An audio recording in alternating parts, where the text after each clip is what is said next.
Una buona fetta della tradizione vinicola del Veneto è rappresentata al Vinitaly da Vivo Viticoltori. La cantina Viticoltori del Veneto Orientale, nata nel 2011 dalla fusione tra le cantine produttori riuniti del Veneto Orientale e la cantina produttori Campo di Pietra, è una realtà giovane ma che raccoglie l'eredità di una lunga tradizione. Con i suoi 3.600 ettari di superficie coltivata, divisa tra le province di Treviso e Venezia fino al confine con il Friuli, Vivo Viticoltori esprime attraverso un'ampia gamma di linee di produzione tutta la ricchezza di un territorio vocato alla viticoltura fin dai tempi della Serenissima. Abbiamo oltre 2.000 produttori che conferiscono oltre 600.000 quintali di uva. Queste uve vengono lavorate in 8 stabilimenti, in 8 cantine di trasformazione, mentre in una delle nostre cantine, la nona, facciamo esclusivamente l'attività di imbottigliamento. Abbiamo la linea Campo di Pietra, che è l'espressione tipica del territorio trevigiano e vede il suo punto di forza nel Prosecco e nei grandi rossi,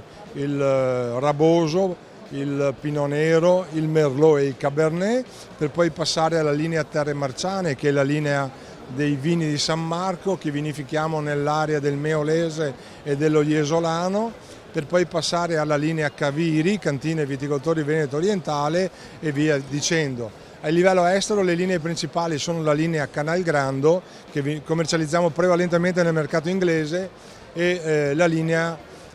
Bosco dei Cimioli, che facciamo prevalentemente invece in mercato tedesco del nord Europa. E proprio l'estero è la destinazione privilegiata dei prodotti di Vivo Viticoltori, che nel 2015 ha registrato un vero e proprio boom delle esportazioni, cresciute fino al 40%, valorizzando così la sua presenza nelle più prestigiose manifestazioni fieristiche internazionali, come ProWine a Düsseldorf, ProdExpo a Mosca, Taste of London, Taste of Roma e Milano Golosa. La destinazione principale dei nostri prodotti sono i mercati esteri. Partiamo a est con la Russia, per poi concentrarci nella comunità economica europea in paesi importanti, principalmente importanti come la Germania, l'Inghilterra, in parte l'Austria, il nord Europa, e poi andiamo nelle Americhe, dove facciamo Canada e soprattutto Stati Uniti. Con il 2015 abbiamo superato i 65 milioni di euro di fatturato, ma quello che più ci rende orgogliosi è che sui mercati esteri stiamo crescendo a 2 cifre. Abbiamo messo assieme tanti agricoltori,